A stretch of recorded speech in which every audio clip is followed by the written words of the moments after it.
Welcome to part 5 of chapter 6. In this part we will talk about estimating activity duration. Duration of an activity includes the actual amount of time worked on an activity plus elapsed time. Okay?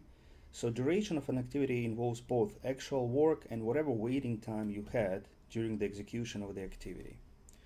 And effort is the number of work days or work hours required to complete a task. So this is how much effort means how much time is needed to complete a particular task, right? Expressed in work days or work hours.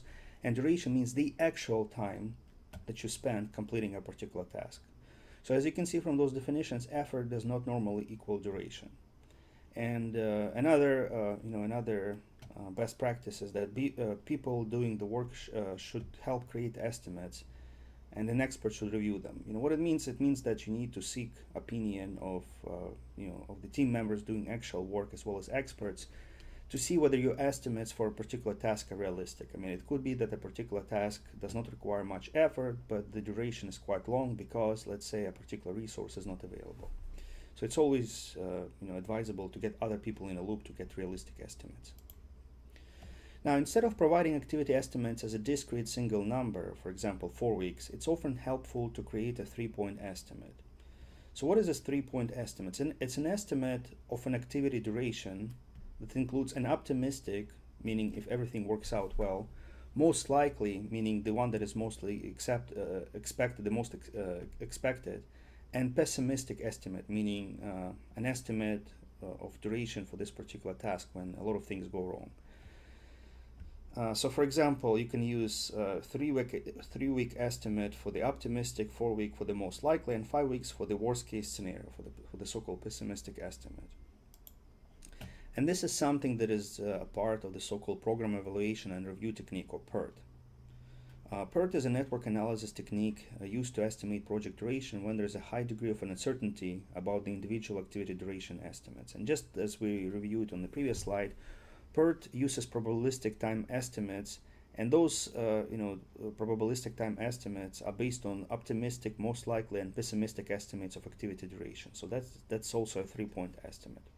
The only difference between this between PERT and the previous scenario is that there are weights attached to each of the durations, and you will see exactly what we're talking about on the next slide.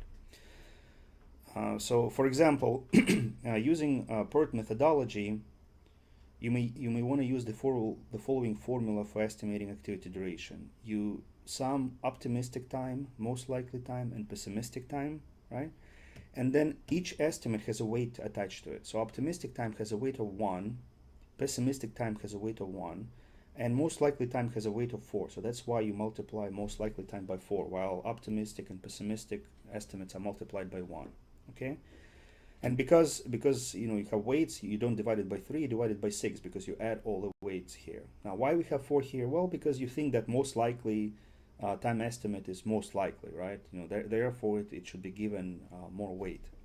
So this is how it works. So let's say you have a task and you're estimating that the optimistic completion time is 8 days, most likely completion time is 10 days, and pessimistic time, if everything goes wrong, let's say if one of your chief architects gets delayed on another task, or the funding does not start until next week, then the pessimistic time will be 24 days. So using those weights, you calculate the PERT weighted average as follows. You have 8 work days for the optimistic time, 24 work days for the pessimistic estimate, and then 10 work days for the most likely, and it has a weight of 4. So you have 12, you divide it by 6 and you get 12 days. So therefore you should use 12 days on the network diagram instead of 10, which is your most likely estimate. So this is how PERT works. This is how you use PERT for estimating durations of individual tasks. So this completes part 5 of chapter 6. Thank you for listening.